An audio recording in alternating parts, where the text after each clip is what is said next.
الحمدللہ رب العالمین والصلاة والسلام علی سید المرسلین اما بعد۔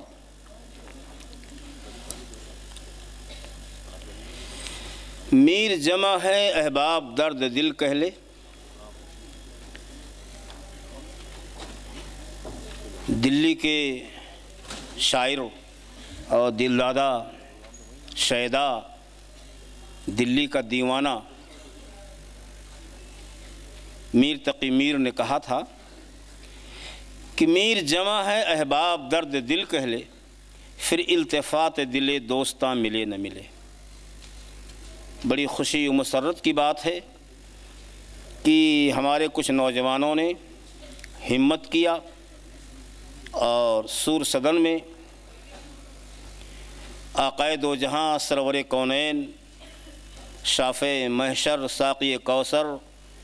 جناب محمد الرسول اللہ صلی اللہ علیہ وآلہ وسلم کی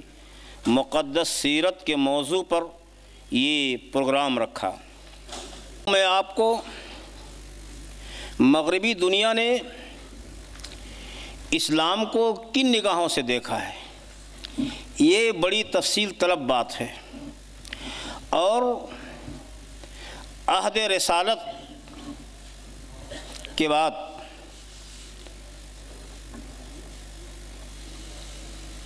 عہد عثمانی میں جب اسلام مغرب میں پہنچا تو لوگوں نے حیرت و استعجاب کے عالم میں اسلام کو دیکھا، اور عیسائی دنیا نے اسلام کو بڑے غلط انداز میں پیش کیا۔ اسلام کی دعوت، سادی دعوت، اسلام کی تبلیغ اور اسلام کے پروگرام کو دیکھتے ہوئے ان لوگوں نے سخت مخالفت کی اور اکابرین کو طرح طرح کے الزامات سے یاد کیا۔ اللہ تبارک و تعالی نے توفیق عطا فرمائی علامہ حافظ ابن عبد البر رحمۃ اللہ علیہ کو، جنہوں نے الاستیعاب علی معرفت الاصحاب کے نام سے ایک کتاب لکھی، عربی زبان میں 2 جلدوں میں۔ ہمارے اگر ذمہ داران موجود ہیں تو اس بات کو نوٹ کر لیں کہ ہمارے علم و تقوی اور ان کی سادگی اور ان کی وسیع الظرفی اور ان کے دیگر حالات زندگی کو بتانے کے لیے حافظ ابن عبد البر رحمۃ اللہ علیہ نے 2 جلدوں میں الاستیعاب علی معرفت الاصحاب لکھی، اہل مغرب کو یہ بتانے کے لیے کہ جن کے ذریعے سے دنیا میں اسلام پھیلا، ان کی سماجی اور معاشرتی اور سیاسی زندگی کیسی تھی، اور ان لوگوں نے انصاف کے معاملے میں اور دیگر معاملات میں کیا رول ادا کیا۔ آج میں مبارکباد دیتا ہوں اپنے اس نوجوان طبقے کو، جنہوں نے ہمت کر کے جناب آقائے دو جہاں سرور کونین جناب محمد رسول اللہ صلی اللہ علیہ وآلہ وسلم کی سیرت کے متعلق یہ پروگرام منعقد کیا ہے۔ انشاءاللہ ہمارے خطبہ آپ کے سامنے بتائیں گے کہ اسلام کا اقتصادی نظام کیا ہے، اسلام کا سیاسی نظام کیا ہے، اسلام کا معاشرتی نظام کیا ہے،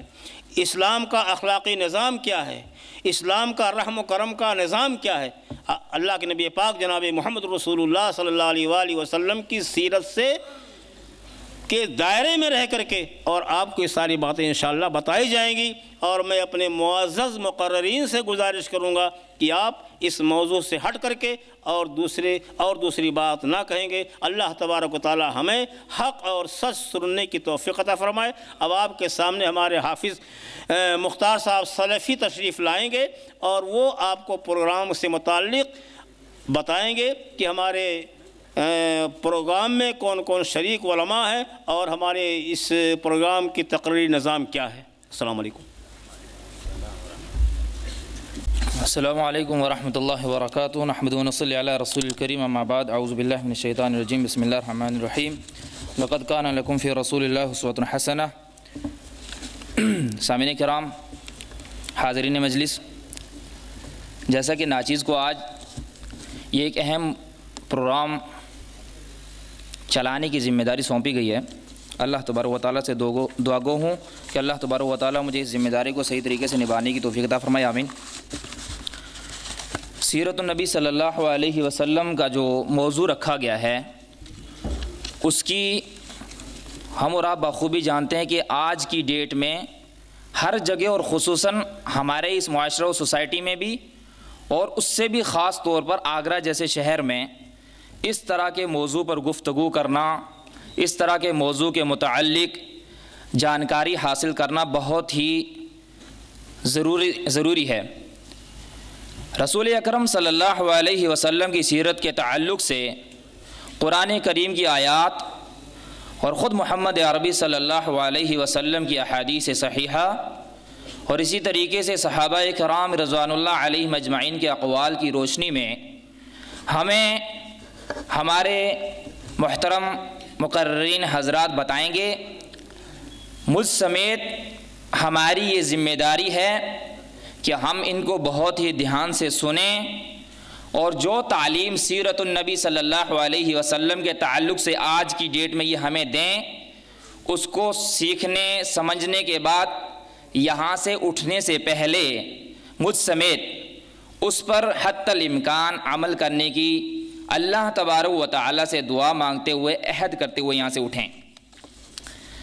آج ہم اور آپ کس طرح کے حالات سے گزر رہے ہیں، ہمارے بے شمار لوگوں کو کس کس طریقے سے نشانہ بنایا جا رہا ہے، اس کی خاص نشانے بننے کی وجہ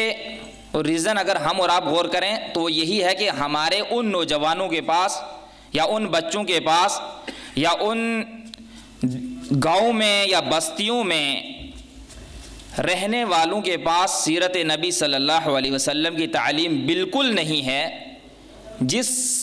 تعلیم کے ذریعے سے وہ اپنے آپ کو، اپنے مذہب کو، اپنی شریعت کو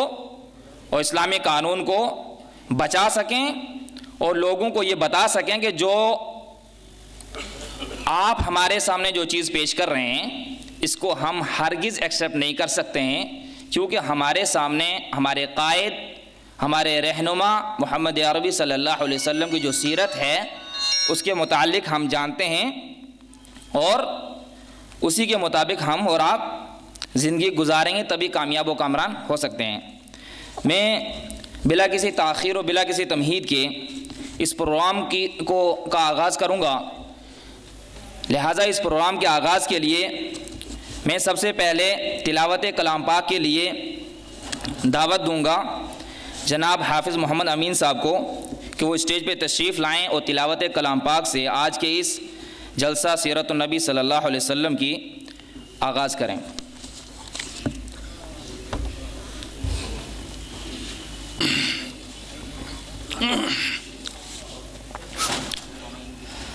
اعوذ باللہ من الشیطان الرجیم،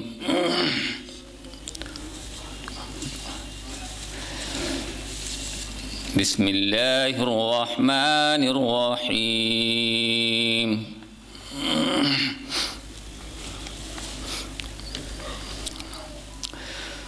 یا ایہا الذین آمنوا اتقوا اللہ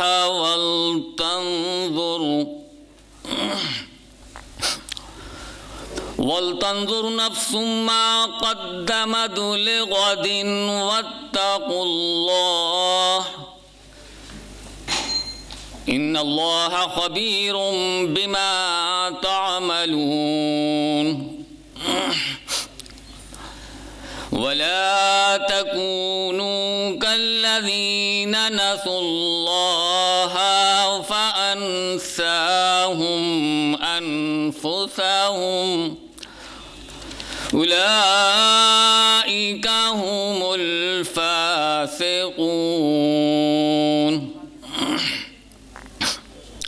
لا يستوي أصحاب النار وأصحاب الجنة. أصحاب الجنة هم الفائزون.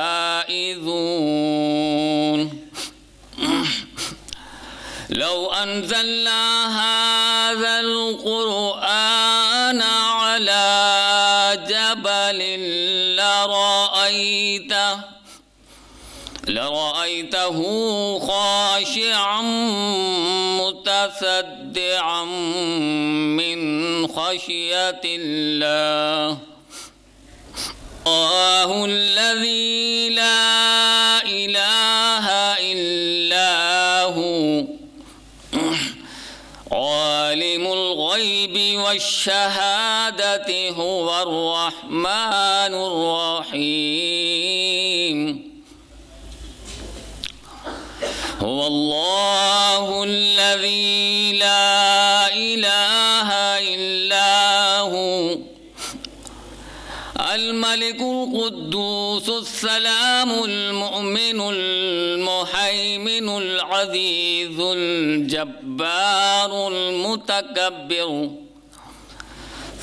سبحان الله عما يشركون. هو الله الخالق البارئ المصور له الأسماء الحسنى يسبح له ما في السماوات والأرض وهو العزيز الحكيم. آمنت بالله صدق الله العظيم. السلام علیکم. السلام ورحمۃ اللہ وبرکاتہ. جیسا کہ ہم اور آپ یہ چیز بخوبی جانتے ہیں کہ کوئی بھی جلسہ، کوئی بھی پروگرام، کوئی بھی مجلس ایک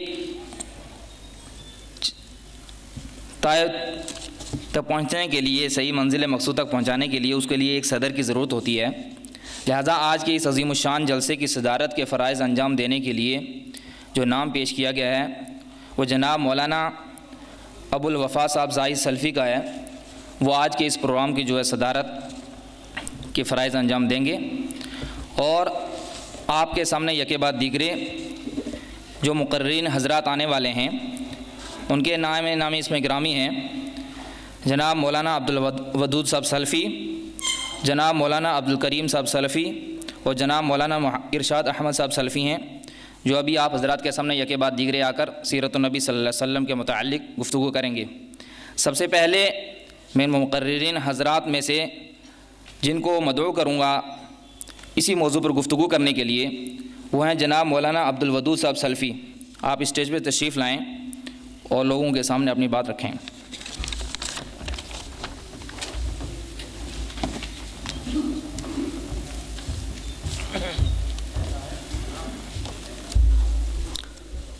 السلام علیکم ورحمۃ اللہ وبرکاتہ. الحمد للہ وکفیٰ وسلام علی عبادہ الذین اصطفیٰ، اما بعد. وقال اللہ تبارک وتعالی فی القرآن المجید والفرقان الحمید. اعوذ باللہ من الشیطان الرجیم. بسم اللہ الرحمن الرحیم. وما ارسلناک الا رحمۃ للعالمین. وقال في موضع آخر